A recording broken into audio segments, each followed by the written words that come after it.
I just feel like I've been around the block, ripping up fantasy stock, working around the clock. Look at the view from the top. Researching rookies a lot? No, I just be listening to pods. Yeah, one in particular, I'm just a messenger. Let me just pass on the rock.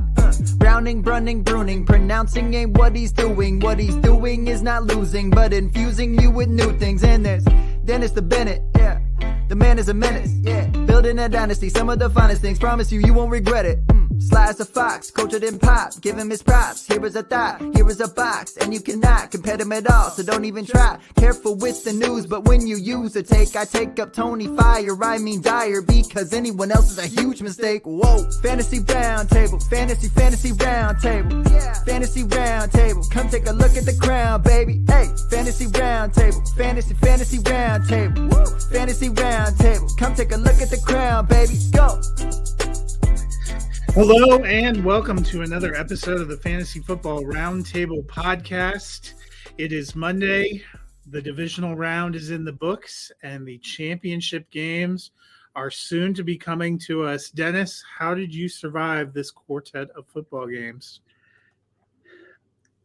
Well, I enjoyed the Bengals win. You know, San Francisco, Dallas was kind of a nail biter. That was somewhat exciting. Thought the Jaguars gave the Chiefs a real run for their money. And then, you know, the Giants and Eagles was, you know, kind of how we expected. I feel like we get this frequently. The wild card round is really, really good. A lot of close competitive games. You're pumped about the matchups in the divisional round. And sometimes it's not quite as appealing. I would say we had one good game, and that was largely due to an injury to a marquee player. And you had two games that were fairly lopsided in between, and then a last game that was just confounding. Right. But without further ado, we will dive into the games. And the game that I thought actually ended up being probably the most competitive was surprisingly the Chiefs and Jaguars, where the Chiefs won 27-20. Overcoming Patrick Mahomes' injury, which we will get to in a minute. But first, Jaguars, kind of a Cinderella story this season. They spent a lot of last offseason building a cast around Trevor Lawrence, including getting him a new head coach. And we finally got to see that Lawrence, Travis Etienne magic, on the field this year. They ended up making it as a division winner, winning in the wild card round. What do you see the Jaguars doing this offseason to keep building on this success? Well, first and foremost, they need to get Calvin Ridley reinstated. I, as a Detroit Lions fan, big Marvin Jones Jr. fan. However, if I can upgrade from what is Marvin Jones, 33-year-old Marvin Jones Jr. to Calvin Ridley, I'm doing it every single time. They have a good foundation. We've been saying they're a year early. They outplayed their comeback. It was just they have a good set of pieces, a nice core. To me, I think they have to make a decision on Ingram. Are they bringing him back at the tight end position? And given the way he played, he might price himself out of it for them. But if he's smart, he might go, 2 or 3 years with this team at a reasonable price is better than, go somewhere and have to relearn a new offense. And maybe he revisits the non-developed issues that he had in New York, where he just never could quite put it together. Ingram had a phenomenal year this year, and I think staying in Jacksonville makes a ton of sense for him. On the other side of the ball, they need to improve their pass defense. They were 28th in the NFL versus the pass, and 12th against the run. Now, I'm not sure how much of this run defense being, top 12 was because teams could pass against them so easily. But I think overall, adding some pieces on defense, maybe fortifying the offensive line. But from a skill position standpoint, you've got Christian Kirk, you've got Travis Etienne. You've got Zay Jones. Now, if they can just get Ridley reinstated and then re-sign Ingram from a skill perspective, they're good to go. Yeah, I'm with you 100% on offense. We weren't sure what to make of the contracts for Kirk and Zay Jones, but they've actually worked out really well. And seeing them alongside a Calvin Ridley, I mean, I still have questions, I guess, a little bit. Calvin Ridley has missed most of the last 2 seasons. So we saw that with Deshaun Watson coming back after missing a really protracted amount of time. You didn't just pick up exactly in the Pro Bowl form that you had when you left. So, but if he can get reinstated this offseason, we could see him working his way into shape in camp, maybe build some chemistry in the preseason and throughout the early season. I like the pieces they have. I'm also with you. I think they need to get a few pieces on defense, but I think the Jaguars are shaping up to potentially be contenders for the next few years in a division that's still massively in flux. The Colts don't have a coach, don't have a quarterback. The Titans, not even sure what their philosophy is. And then we won't even talk about the Texans. So the Jaguars have done some good work to get themselves in shape and could be a lot of fun for the next. They could win the division the next 2 or 3 years fairly comfortably. I mean, the Titans, I think, under Vrabel are always going to fight hard and win some close games. They probably shouldn't. But bringing back Ingram's Spot Track places his value at about $8.8 million. They're saying, a 2-year, $17 million contract is kind of what his market value is.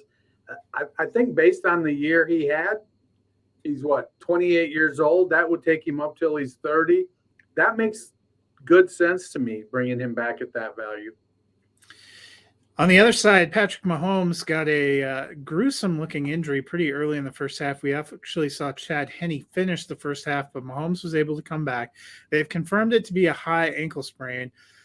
I know a lot of people have talked about it. It was less surprising that he came back the day of, given that you can get treatments right away and you're kind of already warm, than it is that he doesn't think it will hold him back from starting in the AFC Championship game. Do you have any concern about him on Sunday?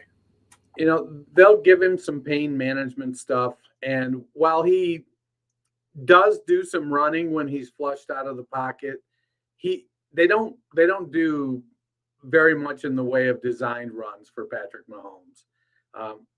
He's a quarterback that's faster when he's being chased. He didn't time well.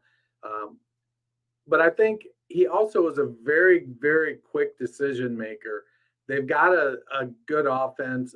And I think as long as he doesn't take a bunch of hits, that he'll be fine. And I don't think Kansas City gives up a whole lot in the way of sacks.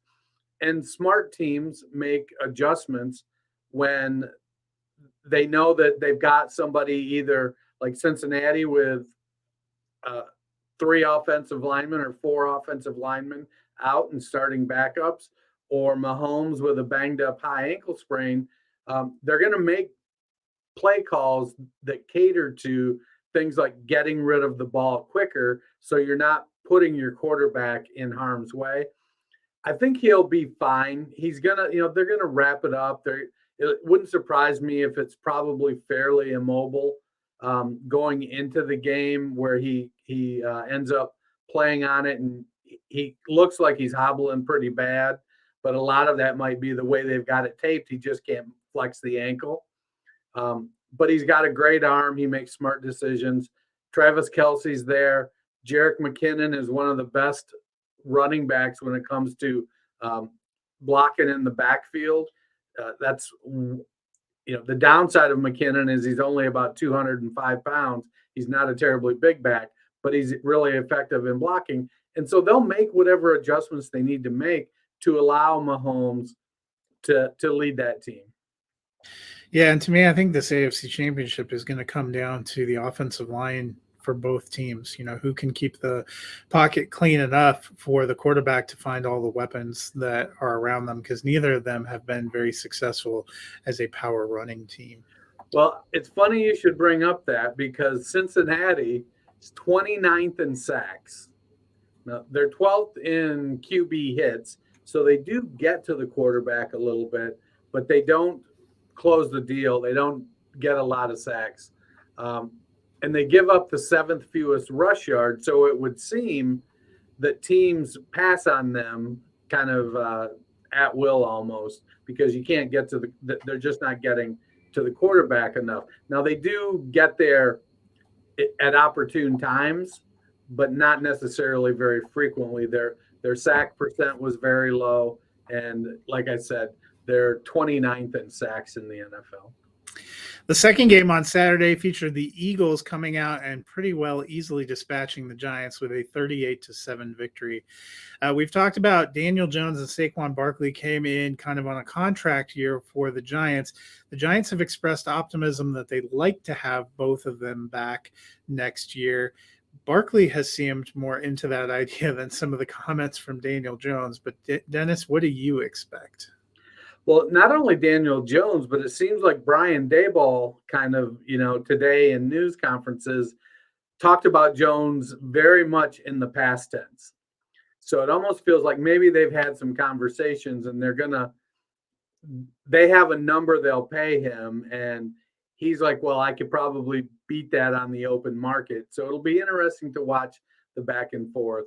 SpotTrack has Saquon's value about $12.3 million.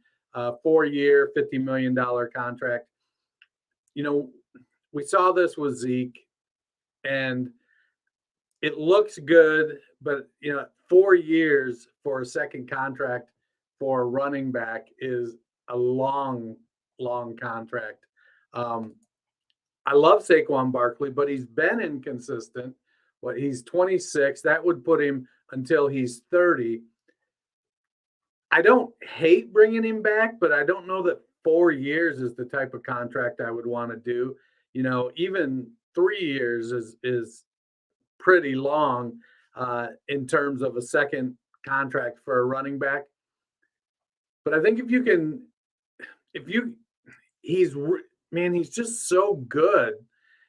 The market is just so crazy when it comes to running backs, though, that it's hard to know exactly what they're going to do. I mean, how many Jerry Joneses are out there that are like, this is my guy.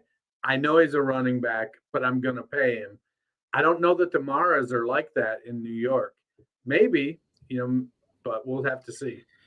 And if I'm the Giants, I think I've got to solve the quarterback situation. I got to do something about receiver. Barkley to me seems like the perfect candidate for maybe a transition tag where you can see what he can see what his market value is, and you can decide if that's going to come in, because I think you're right. The Giants sort of the first time around mortgaged a lot on where they drafted Barkley in that particular draft, trying to build around him. And, he's definitely a good player, especially at his position, but the Giants have got to figure out, if they want to keep up with some of these teams, they've got to figure out receiver and they've got to figure out their quarterback situation, because they were good enough this season that they're not getting a high draft pick this year. Right. And their offensive line has been playing well. They've invested in that over the last couple of years. And while Andrew Thomas kind of got bagged on his first year while he was learning on the job, he came on and had a really good year this year. On the other side, Hurts looked back to his sort of MVP-like form, looked really good throwing and running the ball. For a lot of the year, we thought the Eagles were the best team. That Hurts injury seems to have taken a little focus off them, but do you think they are still the best team in the NFC? He's definitely the better quarterback left in the playoffs. But I'm torn because I feel like San Francisco's defense is better, but Philadelphia's offense may be a little bit better than San Francisco. And so to me, this feels like it's a really, really even matchup between San Francisco and Philadelphia. And so I'm not sure that they're the best team. I think they are, with A.J. Brown and Devonta Smith and Dallas Goedert and Miles Sanders and Jason Kelsey. And, they have a really good team. And they've got two of the best cornerbacks in Darius Slay and James Bradbury. They've been up and down a little more late in the season, but they're phenomenal cornerbacks. It'll be interesting because we've got the vaunted Kyle Shanahan scheme going up against the Eagles. Are they the best team in the NFC? This is it's like a 50.5, 49.5 split either way. It's a coin flip to me. I think relatively offense and defense are pretty equal with San Francisco. I think the thing that gives me the most pause is probably I don't know how much I trust Nick Sirianni yet. And maybe that's mean to say, but be curious to see how it goes in that game. The first game on Sunday was also fairly lopsided. The Cincinnati Bengals seemed to move the ball at will most of the game, getting a 27-10 win over the Buffalo Bills in the snow. Dennis, is the third straight year the Bills have been eliminated in the divisional round, and honestly, this one felt less competitive than the last 2 years. Buffalo noticeably wasn't able to generate much of a pass rush or much of a ground game. Are those two areas you think they need to focus on this offseason? Well, what's Von Miller's status? Is he signed to come back next year? Yeah, he was on like a 3 or 4 year deal. So getting him back is definitely going to help. Losing their back end, their safeties were a mess. They had guys that were injured. Their replacements were getting injured. To me, Buffalo's probably their biggest need is a wide receiver 2 that's more consistent than Gabe Davis, because if you can convert some more of these plays, then that takes the pressure off your defense. Cincinnati's a really, really good team, and Joe Burrow he's the it factor quarterback in the NFL right now. We've seen it with Mahomes has it, but Burrow is as the newer guy is the it factor quarterback. Buffalo's defense, needs to. I think their linebackers are good average, and they're good at making tackles downfield a little bit. But overall, losing Von Miller took away a big portion of their pass rush, and I don't think they really got it back. They're a really good team. I think they're gonna patch some of the holes, but the biggest hole to me is that wide receiver 2, and we'll see what they do at running back. They have Hines, but Nyheim Hines seemed to really excel as the running back 3 in that kick returner role. And I think they're like, this guy fits here in that role. But with Singletary being a free agent and then James Cook going into his second year, they're going to have to do something there. I'm just curious where they're going to go with that second wide receiver.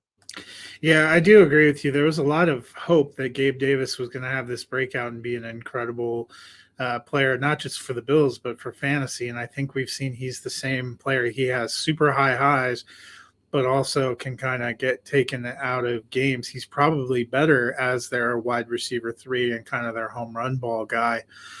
I'd be curious to see if they go get a receiver this offseason. I do think they need to do something in the backfield. I like Singletary as a complimentary player. I like James Cook as a complimentary player, but it seems like they need some kind of guy they can really rely on to take some pressure off Josh Allen.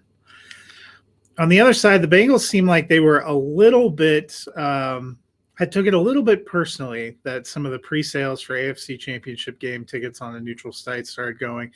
The Bengals were in the Super Bowl last year winning for the AFC. They have dominated Kansas City in their last 3 matchups. Should they really be the favorites in the AFC right now?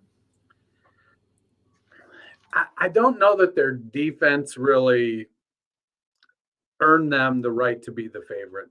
They have one of the most explosive offenses. They're right up there with Kansas City when it comes to being able to put up points. It should be a barn burner of a game. Both of these games are set up to be really, really good games. We're going to get 2 10-3 games now that you put the box on this. Yeah, defensive struggles. Yeah. Chase and Higgins and Boyd are the best 3 wide receiver unit in the NFL. You know, I said that early in the season, maybe even back in the preseason, and I'm sticking with that.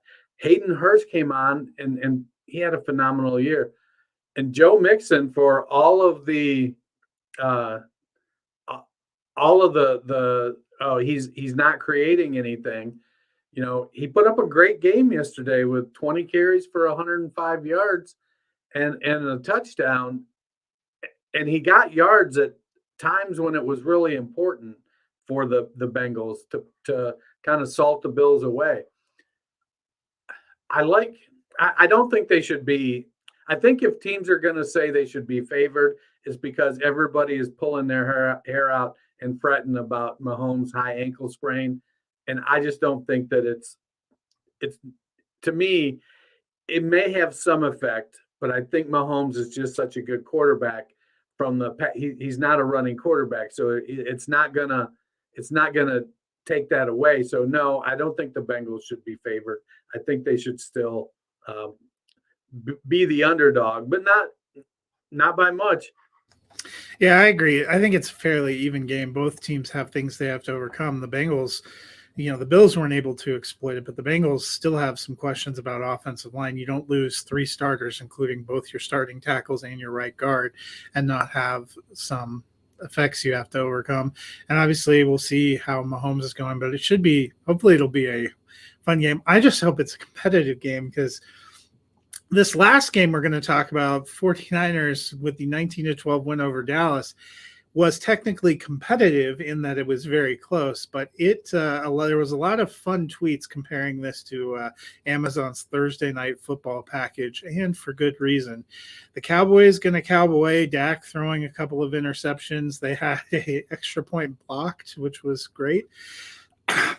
And some curious end-of-game decisions by the coaching staff, including a last play that was memorable. One of the big things that seemed to be a blow for the Cowboys in the first half, Tony Pollard got rolled up hard, ended up fracturing his fibula. He's due to be a free agent. Do you think Pollard will be back with the Cowboys? And how do you think this offseason will play out? Any coaching changes or significant roster changes in Dallas? Well, Jerry Jones is a patient man. And so, no, I don't think they got to the playoffs. I don't think Jones is going to make a coaching change. As much as fantasy analysts and Dallas Cowboy fans would love for Mike McCarthy to be shown the door, I fully expect he'll be back. I could be wrong, but that's my expectation. Pollard, it's a bummer that he broke his leg going into free agency. The timeline is such that to me, I don't think it's not going to have any effect on the free agent process. We've seen the tape. We know how good Pollard is. I talk a lot about Alexander Mattison maybe being the next Michael Turner, where he backed up LaDainian Tomlinson for 4 years and then went on to Atlanta and had a great career of his own. I may be wrong. Maybe Tony Pollard is the next Michael Turner, and he's going to go and he's going to sign a nice free agent deal for 3 or 4 years. He's probably not going to get what Barkley is projected according to Spot Track. But I think that Pollard is a much more dynamic player than Michael Turner ever was, and a much more dynamic player than Alexander Mattison. So I could see Pollard getting a nice offer. Jerry might franchise tag him. I mean, hell, he franchise tagged Dallas or Dalton Schultz last year. And so it could happen this year. I don't know what's going to happen with Zeke in Dallas. His contract is a bit cumbersome at this point. And I think we're getting to the point that Dak is a good quarterback, but I don't know that, he's not an Aaron Rodgers, high tide, I lift all the boats around me. And part of the challenge this year, he might be Aaron Rodgers if you actually looked at what Rodgers produces. He had CeeDee Lamb and Dalton Schultz, and Tony Pollard. I think Dak surprise. He's missing Amari Cooper, and they need another Amari Cooper level wide receiver, I think, to give Dak those type of options. CeeDee Lamb is phenomenal. I love his ball skills, his route running, how hard he plays. But I don't think that Dallas is set up to be able to compete deep into the playoffs with that the old time trio like Aikman, Smith, and Irvin were. They need to have another high level offensive weapon to be able to get things done. Well, if you had Zeke, I think from like 3 or 4 years ago, that plan might have worked. But Right. they bet heavily on Michael Gallup and Dalton Schultz over Amari Cooper this offseason. Schultz had injuries that knocked him out. Gallup was really slow coming back. Their gamble on James Washington obviously didn't pay off at all because he got injured and missed time. But I think that was a tactical move that just didn't work out for them. Could it work out better this next year? I don't know. Isn't Schultz, he was sitting on the franchise tag, so they'd have to decide what they're going to do with him in general. Anyway, I'm with you, though. So. Well, and they've let their offensive line has taken some hits the last couple of years. I think they played remarkably well at times, but you saw their little bit of lack of depth coming in. They would be well served to be able to have Pollard back, but I don't know if they're going to be able to afford to keep him. I think there are some questions. I wouldn't be surprised if Dan Quinn moves on and gets a head coaching job, but no assistant, I think, lost more value returning to their team for a year than Kellen Moore, who was one of the hottest names on the coaching market last year. And Byron Leftwich has entered the chat. Yeah, I mean, I guess both of them, and I forgot about Eric Bieniemy. Those are 3 guys who were super hot in the coaching market last year that seem to have like no coaching juice right now. It's been kind of weird. Brock Purdy had a decent game, if not spectacular game, as the 49ers were able to gut out and pull out the win. Phenomenal catch by George Kittle, really powering that drive for them to get the touchdown to go ahead. Now Purdy probably faces his most stout challenge as they go into Philadelphia. Do you feel like he's up to the challenge? I like the way you worded it on the show sheet much better. Because what you asked was, how do we feel about Purdy in Philly? And my answer was, I'd rather have Hurts. Well, yeah, of course. But anyways, so the Eagles give up the 3rd lowest quarterback rating.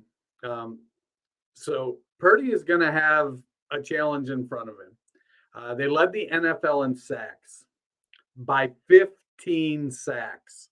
I mean, they were crushing quarterbacks. They had 26 more sacks than San Francisco did. And we've been talking about how great San Francisco plays defense. But when you look at the pass rush numbers, it seems like Philly is just crushing it. They give up, the 17th most rush yards. Philadelphia gives up the 17th most rush yards. I had to figure out how I worded my note there. So they can be run on. They're very middle of the pack. So we may see we're probably looking at a low scoring game based on what these 2 defenses do relative to, say, the Cincinnati-Kansas City game. I like what Brock Purdy is bringing to the table. He's not making mistakes. Now, he didn't throw any touchdowns this week, but the running game worked well. The passing game worked well.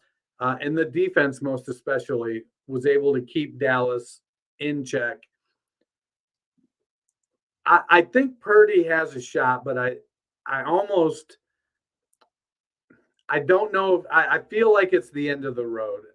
I think they're going to be in a position where they being San Francisco, is going to have to score some points to win. And I don't know if Purdy will be able to get it done against this high pressure defense. Now they've got some great weapons in McCaffrey and Ayuk. and Debo and Kittle, and they've got a really good offensive line as well. So it seems like the matchups are really, really good defense versus an offense that's so-so, and then another really good defense against another offense that's better. I think Philadelphia is going to be able to pull it out just based on their offense and Jalen Hurts being the better quarterback. It seems like he's back to health, pretty close to 100% with the shoulder. So I like Philadelphia going against San Francisco, but I'm not expecting Purdy to play bad. I'm not expecting a first half Trevor Lawrence kind of game from him. I just don't think he's inclined to make those type of mistakes. So would it surprise me if he had an interception, maybe two? Not really. But I think it's going to be Philly because Purdy doesn't quite have what it takes to get the team to the next level. It's a great story, great run for Mr. Irrelevant. But I think he's going to have himself a tough day. Yeah, and I think he probably would have had one or two if the Cowboys were a little bit better at catching the ball, especially late in the game. He had one that went right into Trayvon Diggs' breadbasket, so that has to give you a little bit of pause. But I think for San Francisco, if they want to get the win, it's going to come down to what they can get out of their running back. They have an excellent running back duo in McCaffrey and Elijah Mitchell, who's back healthy. Pretty good line. And then what can their defense do to disrupt the Eagles, cause their own turnovers? And I think that's what it's ultimately going to come down to. I'm with you. I think Purdy has proven that he's fairly careful. I also think the way they script game plans is, they are not going to expose their quarterback in the same way that Jacksonville, where you have a Trevor Lawrence who is the guy, is going to put him out there and let him rise or shine. It's going to be a couple interesting games. We have a couple more days to mull on them, and then we will be back on Friday with Matt to do our full preview. And hey, you know what? If the NFL likes us enough, maybe one of these coaching openings will get filled, because I don't think I remember a time when we've gone this long without having any of the coaching openings filled. Yeah, it's crazy. It's like all 5 teams want somebody off a playoff team staff. Or Sean Payton, who. Right. So do you remember a couple years ago when basically Zach Taylor was being called as like one of the worst choices? Who's Lou Anarumo, or however you pronounce his defensive coordinator's name? And it was like, they just didn't get it. We looked at it, and Cincinnati was patient. They let them build, and Cincinnati is just crushing it now. Yeah, it's going to be fun to see. Well, Dennis, if people are at home trying to adjust to life without Monday Night Football, what should they do to fill the empty void in their lives? They should go ahead and subscribe to the podcast. Let it come into your feed every week without you having to do a thing. Then all you'll have to do on your favorite podcast player is just hit play, give us a listen, download it, listen, don't listen, but give us a rate, give us a review. We love those things. They help us out a ton. I guess we're to that sad part of the year where we're going to have to discover what Monday Night Television is like. Until Friday, hope you guys navigate these troubled waters well.